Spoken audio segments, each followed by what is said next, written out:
How many, this is their first time being in a mosque? Oh my goodness. That's a problem. Okay. That's a problem. This is where it all starts. As we said, we don't get to know each other much. That we pass through this building or other buildings every day, and we don't know what's going on inside. What's going on inside is what you see now. You came in, there's nothing special. It's a hall of prayer. We have kids who recite the Quran and they learn it. A lot of people are thinking, okay, are we allowed to come only today? Or because of this? No, you're allowed to come anytime. Okay? There is a verse in the Quran that states clearly, Allah does not forbid you from being nice, just, to the ones who do not fight you or cause harm to you, meaning in religion. You are ordered to be just and fair with them. That's all of us today. Anybody came here for harm today? I hope not. We came all today to listen to one another, to build that relation. Despite the difference, as the rabbi was speaking, we do have differences. The problem nowadays is that a lot of people hear about us. They almost never hear from us.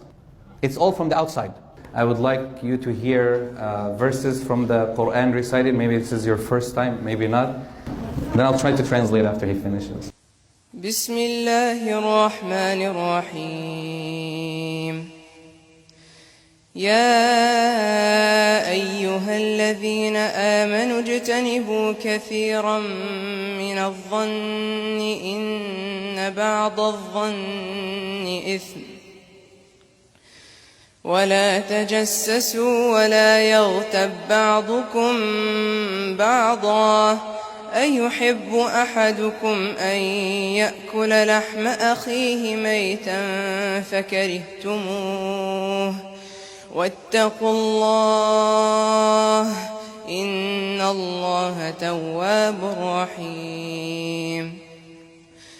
يا أيها الناس إنا خلقناكم من ذكر وأنثى وجعلناكم شعوبا وقبائل لتعارفوا إن أكرمكم عند الله أتقاكم إن الله عليم خبير.